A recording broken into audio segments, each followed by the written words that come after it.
Si vous voulez soutenir la chaîne et vous faire plaisir en même temps, n'hésitez pas à checker Holy Energy, le plus vieux sponsor de la chaîne. C'est le sponsor qui permet de boire des boissons sans culpabiliser, sans calories et sans sucre. C'est aussi une des meilleures manières pour obtenir de la caféine avec la gamme Energy, parfait pour vos petites sessions gaming, lecture, etc. Même pour faire du fit. Il y a aussi la gamme hydratation Ice Tea et même la gamme Milkshake pour tous les gens qui veulent boire des boissons en se faisant vraiment plaisir. Merci à tous ceux qui passent par mes liens pour soutenir la chaîne, vous la faites perdurer depuis très longtemps. N'oubliez pas le code BrushClub pour moins 10% et le code BrushClub5 pour moins 5 € sur la première commande. Et je vous conseille les starter sets qui sont parfaits pour commencer. Allez, on commence la vidéo. Il s'en détourna en reconnaissant cette démence et en sachant qui était à son service. Ses frères fanatiques, ceux qui portaient la parole. Cela lui était devenu une chose connue dès l'instant où il avait touché la fulgurite. Ce bout de pierre anodin possédant la puissance de tuer des dieux, ou des hommes qui se prétendaient des dieux. Il avait ressenti alors ce qu'était la divinité, la véritable divinité. Et dans cet instant de révélation, il avait su que ses semblables étaient des êtres égarés et méprisables, des aberrations. Il ne connaissait à cela qu'une seule réponse. Voici l'un des passages les plus importants de notre chère nouvelle du Fulgurite, qui est une nouvelle histoire qui est sortie avec le bouquin du siège de Terra, donc l'ère de la ruine, en français Flamme de la trahison. La traduction est un peu bizarre, je suis d'accord.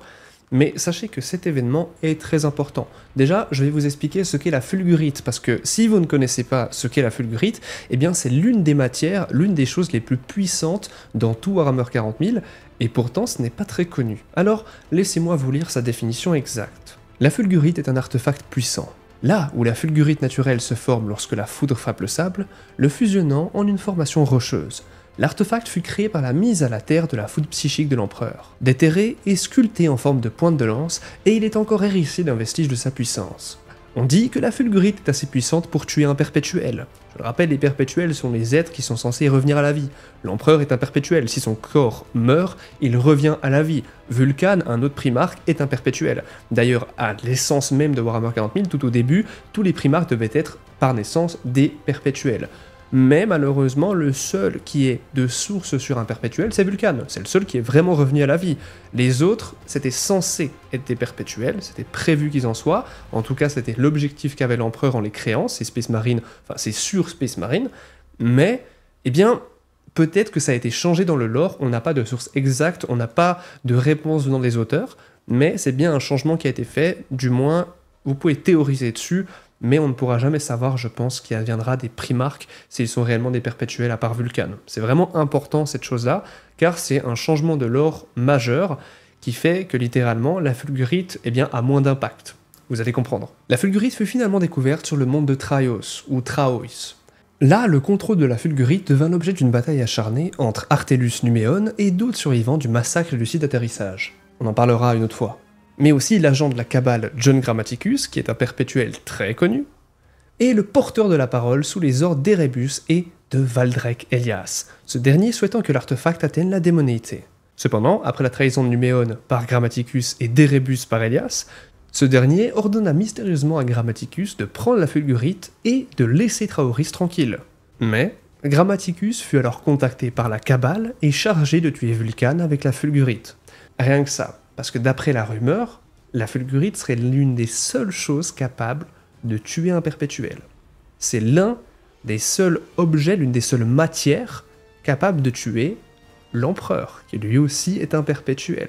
C'est pour ça que ce livre est extrêmement important pour ce genre de choses, ça permet de comprendre un peu mieux l'ambition de certains personnages autour de cet objet.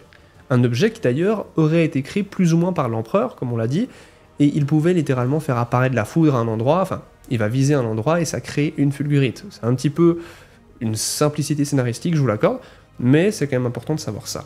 Apparemment, l'arme ne pouvait tuer un primarque que s'il était manié par un autre primarque. Mais Grammaticus refusa les exigences de la Cabale de la donner à Conrad Kurz et poignarda Vulcan lui-même.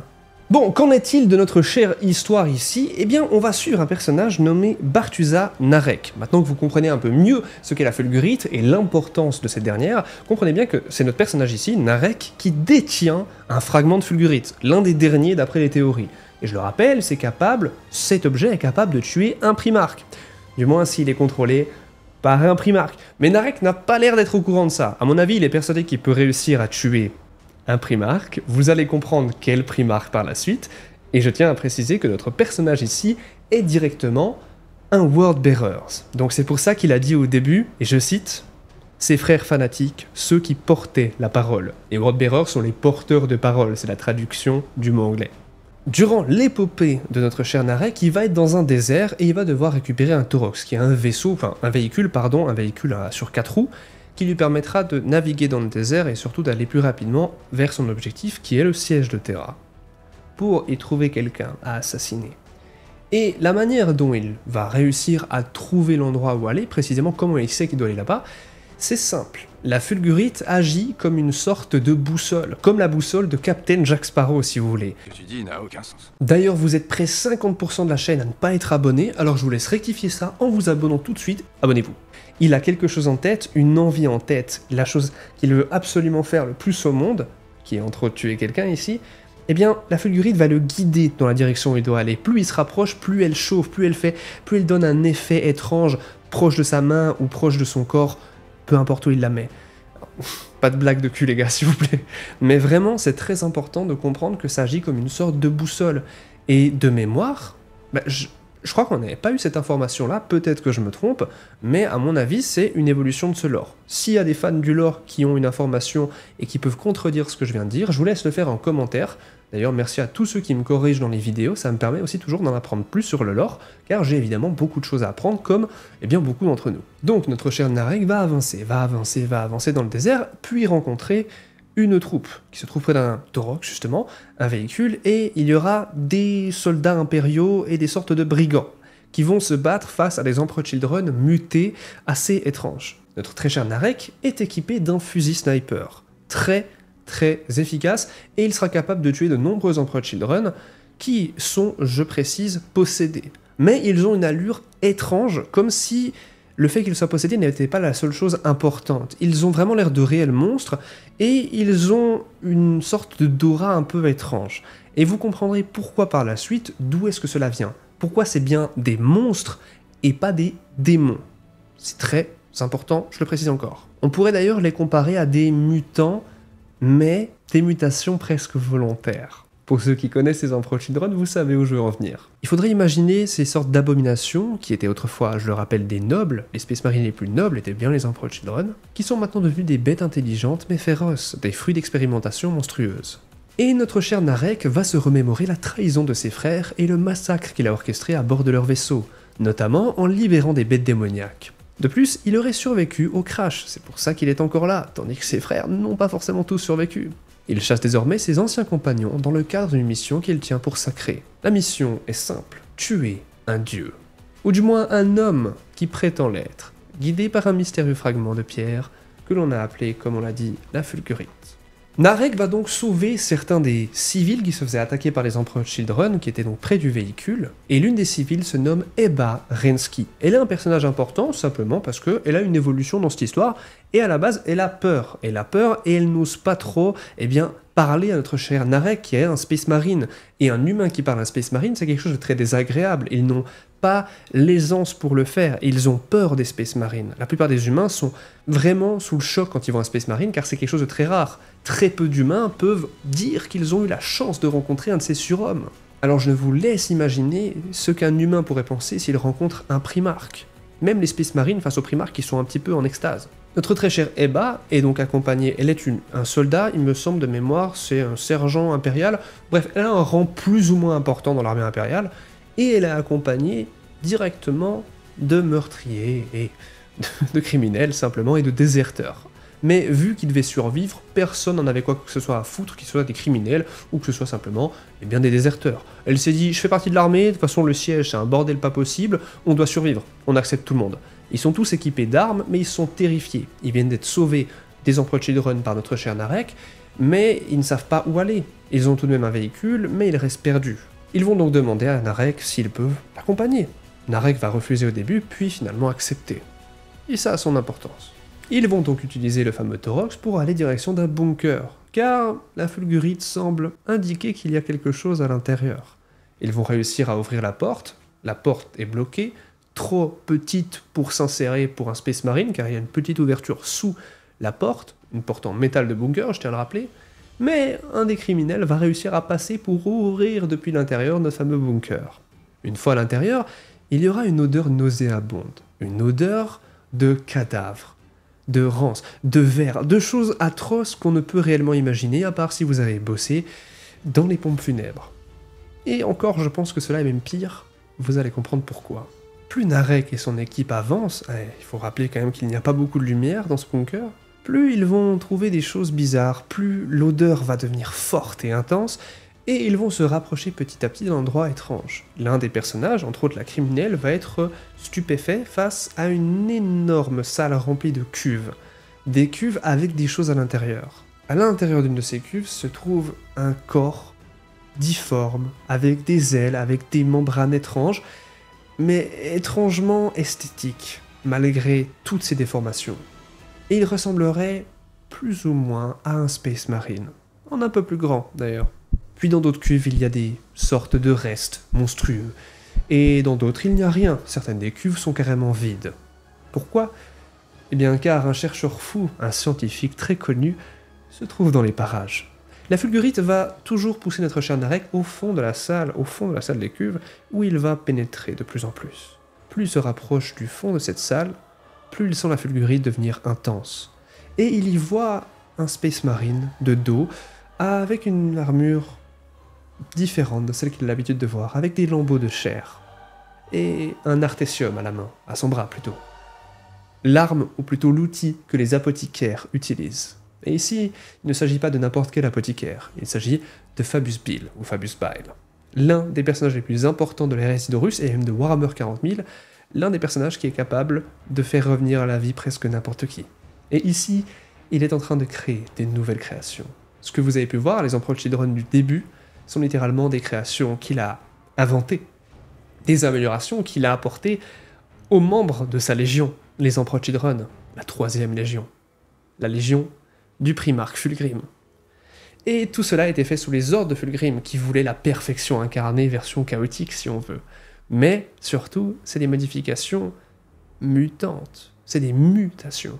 Et quelque chose que beaucoup de gens n'ont pas remarqué en lisant ce livre, et c'est mon interprétation, et je tiens vraiment à préciser, vous allez comprendre, que ces clones ressemblent étrangement à notre cher Fulgrim, qui est l'équivalent de la perfection pour les empereurs Children.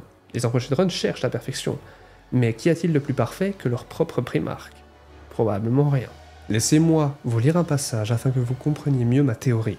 Chaque traction sur le fil était presque symphonique, un chef d'orchestre expert face à son pupitre. Ici l'orchestre était un corps, quelque chose d'énorme, d'herculéen, qui tenait à peine sur la table chirurgicale. Son visage, les parties qui n'en étaient pas horriblement défigurées, rappelaient quelque chose à Narek. Quelqu'un, ses cheveux blancs, sa peau pâle comme du marbre. « Ce n'est pas mon père », prononça l'apothicaire, en arrêtant de tirer tout au sommet de son geste, le fil tendu comme une corde de piano par sa main nue, même s'il présente une certaine ressemblance avec lui. « Quoi ?»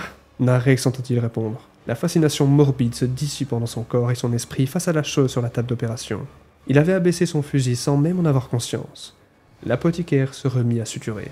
« Il m'avait demandé autrefois de reproduire l'un d'entre eux, dit-il, la voix basse et nostalgique. Pas lui, bien entendu, jamais de la vie. Le Phénicien était un spécimen parfait, après tout. Quelle en serait l'utilité ? Non, il voulait que ce soit l'autre, son frère, celui en fer, le plus terne de tous. La réplique que j'en avais faite était déficiente, j'en ai bien peur. Il m'aurait fallu un meilleur matériau de départ, quelque chose d'authentique. » On apprend ici que notre cher Fulgrim avait indiqué à Fabius, ou plutôt ordonné, de créer un clone similaire. Ressemblant d'ailleurs là étrangement comme on l'a vu à Fulgrim, il s'agit probablement là de tentatives de faire des clones similaires à notre cher Fulgrim, mais pas exactement les mêmes. Mais cela reste tout de même des clones similaires, presque non intentionnellement. Car même Narek avait l'impression de voir Fulgrim en face de lui sur la table d'opération. Il l'a dit lui-même, les cheveux blancs, le visage pâle, il avait l'impression de reconnaître le primarque, il avait l'impression de reconnaître quelqu'un. Et c'est pour ça que l'apothicaire Fabius Bill lui a dit « Non, ce n'est pas le primarque ». Évidemment, le primarque, il n'y en a qu'un, il est parfait. Mais cela laisse un petit doute sur d'autres clones potentiels de Fulgrim. Et je tiens vraiment à préciser que cela est possible. Et cela depuis longtemps. On sait qu'il y a déjà un clone de Fulgrim qui existe, et il est possible qu'il en ait d'autres de perdus. Ou que certains aient simplement raté. Comme on peut le voir ici, c'est des ratés, pour le coup. Mais il avait l'air de dire autre chose. Fulgrim avait ordonné aussi de faire un clone d'un de ses frères, de son frère, celui de fer. Ferus Manus. Mais pourtant, Fabius n'a pas l'air d'avoir respecté les ordres, étant donné qu'il a fait des clones très similaires à Fulgrim. Alors, je le maintiens. Est-ce que c'est réellement des clones ou non? Je pense que c'est plus ou moins une théorie que vous pouvez apporter, mais ils sont là pour représenter Fulgrim tout de même. Comme on s'y attendait, la créature sur la table d'opération va finalement attaquer Narek et toute sa troupe. Ils vont tenter de la tuer, ce qui va être assez compliqué, beaucoup vont mourir, mais Narek et certains des criminels vont survivre, ils vont partir. Ils ne réussiront pas à tuer Fabius, qui se recevra simplement un bolt dans l'épaule et qui se cachera de douleur, probablement en train d'observer la scène, en train de prendre des notes de son abomination qui attaque tout le monde. Et ils vont utiliser une grenade à fragmentation pour faire exploser les cuves et tout le matériel électronique qui se trouve autour, ce qui va faire exploser le bunker de l'intérieur. Et donc, avec la vague et le souffle de flammes, ils vont devoir courir très rapidement pour sortir afin de survivre et que la créature possiblement meure. Ce qui se passera, et la plupart donc survivront quand même. Après que Narek et les criminels soient sortis, il est temps d'aller en route de l'objectif, de tuer le fameux dieu. Narek va petit à petit se rapprocher du palais impérial et il va même y pénétrer. Mais il sera seul. Narek sent que le fragment de Fulgurite l'a mené ici pour une raison. Mais en se rapprochant des ruines du palais, au cœur de la guerre, de nombreuses choses vont se passer différemment du plan initial. Premièrement, regardons un peu ce qui se passe autour de nous. Un custodes se retrouve littéralement empalé sur un pieu à 8 branches. Mort et avec les yeux arrachés, la langue, bref, tous les orifices sont pénétrés de choses atroces. Et les organes sont retirés. Des titans sont démontés. Des gens sont torturés sur place, sacrifiés pour des démons et des incantations par des fous qui veulent, on va dire, recevoir des cadeaux des dieux du chaos. Bienvenue dans 40 000, un endroit très calme. Mais la Fulgurite continua donc de l'emmener plus profondément dans le palais et dans des atrocités. Narek va donc essayer de s'éloigner le plus possible de tout ce bordel afin de ne pas être dérangé et surtout ne pas se faire remarquer. Il va donc aller en direction du porteur de la parole, vers son père, vers Lorgar Aurelian, le primarque des Wampireers. Pendant un temps, il se cacha, à regarder Terra se consumer depuis des fortifications détruites, édifiées puis rasées lors de la défense. Il laissera des bataillons de combattants loyalistes, des combattants allant directement à la mort. Après qu'ils furent passés, Narek attendit encore pour être sûr qu'il ne restait pas de retardataire, et il se remit en route. La Fulgurite palpitait dans sa main, et puis elle cessa d'un coup. Jamais elle n'avait fait cela. Pas depuis qu'il était arrivé sur le mont Trône. Les poils se dressèrent sur sa nuque, d'infimes perles de sueur, l'instant réagissant avant la pensée consciente. Juste une fraction de seconde trop tard. Il entendit la lame avant de la sentir, ce raclement vif, impossible, à travers la plaque d'armure et le maillage, puis à travers lui. Narek essaya de tirer son pistolet, mais ses réactions nerveuses s'émoussèrent. Sa main glissa. Il s'affaissa sur ses 2 genoux, la Fulgurite tenue dans son poing serré, tête tombante. Pas un couteau normal, comprit-il. Rien d'innocent dans cette arme. Celui qui la tenait vint se camper devant lui, là, sur le champ de mort, parmi tous ces lieux défunts, dans l'ombre des bastions autrefois imprenables qui gisaient en ruine. « Je me demande ce que vous croyez faire ici, Barthusa, » dit Erebus, le visage arrogant, le cuir chevelu couvert de ses lignes tracées en caractère cunéiforme de Colchis. Narek ne répondit pas, il ne pouvait pas répondre. La lame avait laissé quelque chose derrière elle dans la blessure, dans son sang, qui se propageait comme dans la glace. Il parvint tout de même à le fixer d'un air menaçant. « Je ne peux pas le permettre, quoi que cela puisse bien être, dit Erebus. Cela s'achève ici, par votre mort. » Lorgar lâcha Narek d'une voix rauque, ses dents se serrant, le goût du cuivre dans la bouche. « Il n'est pas ici, frère. Il n'est jamais venu jusqu'ici. Vous avez suivi une fausse piste. » Cette révélation glacée le transperça, plus vivement que le couteau. La Fulgurite lui semblait froide, inerte, à l'intérieur de sa main. Comment avait-il pu faire tout ce chemin, faire tout ce qu'il avait fait, pour que cela s'achève ici, sur un échec? Nul ne peut contester la volonté des dieux, Barthusa. Pas vous, pas même lui. Un roi va se dresser des ténèbres, et tout sera comme il doit être. Comme cela fut ordonné, cela a été annoncé par leur émissaire. Je ne suis que le humble intermédiaire. Narek regarda alors la peau noire se tourner et s'éloigner en marchant. L'air changea, comme raréfié. L'odeur d'abjection se forma sur la brise, et les voix maudites s'épaississèrent. Rien que pour un bref instant, puis elles eurent disparu, ainsi qu'Erebus. Il abandonna Narek au froid qui se répandait dans ses membres, dans son dos, dans sa poitrine, dans son esprit. Le froid des choses en train de se défaire, un plongeon profond dans la glace primordiale, le décrochement des amarres de l'âme, et les chamailleries des démons qui revenaient lentement, avides d'avoir leur part. Une autre voix s'insinua parmi toutes celles-là. d'abord très ténue, puis plus forte. Le poing de Narek se serra autour de l'éclat de fulgurite, et il éprouva la plus infime trace de chaleur. Nous venons d'être témoins de la mort de Narek, du moins ce qui semble l'être. Il est possible, je dis bien possible, qu'il ne soit pas mort. Pourquoi ? Parce que si ce n'est pas dit mot pour mot que quelqu'un est mort, et Rébus a dit qu'il était sur le point de mourir, il s'est fait transpercer ici par une lame d'anathème. La lame d'Erebus est donc une lame d'anathème, une lame qui détruit les âmes. C'est lui, et c'est cette lame qui a tué Erda, la mère des Primarques, la compagnonne et généticienne folle, comme j'aime l'appeler, de l'empereur, qui aida à créer les Primarques. C'est elle qui les a d'ailleurs dispersés dans la galaxie grâce au dieu du chaos, enfin, avec l'aide, ou plutôt la manipulation d'eux. Et c'est aussi lui qui a tué Padadam Loken, entre autres, avec cette même lame. Donc, évidemment, c'est une lame très puissante. Mais il est peut-être possible qu'il ne soit pas mort, parce que je le maintiens, si on voit pas que quelqu'un est mort, peut-être qu'il s'en repètera. Je mets les très gros guillemets, très sincèrement, mais vous pouvez rêver un petit peu là-dessus si vous le souhaitez. Moi, je pense pas. Et vous pouvez évidemment donner votre avis en commentaire, c'est très important. D'ailleurs, si vous êtes encore là, je vous invite donc à mettre F et Rébus en commentaire, parce qu'il commence à nous les briser, à force de toujours être là pour foutre la merde. J'ai adoré cette vidéo, j'espère que ça vous a plu. Moi, j'ai beaucoup aimé la faire. C'est l'une des nombreuses qu'on fait sur l'histoire de l'ère de la ruine. Il reste, je crois, 2-3 vidéos que je vais faire très prochainement, et ensuite, on fera un énorme regroupement, une grosse vidéo que vous pourrez regarder d'une traite si vous le souhaitez. A très vite les gars, prenez soin de vous, checkez Holy Energy, le plus vieux partenaire de la chaîne, dans la description, prenez un starter set pour vous faire plaisir, les codes évidemment pour avoir des petites réductions, il y a plein de nouveaux goûts, et si vous voulez nous soutenir, et peut-être qu'on aura même un shaker à l'effigie du Brush Club, eh bien c'est dans la description, merci à tous ceux qui passent par nos liens, c'est grâce à vous qu'on peut continuer à faire autant de vidéos. A très vite les gars, prenez soin de votre santé physique et mentale, l'empereur protège, Ave Imperator, évidemment abonnez-vous pour plus de lore.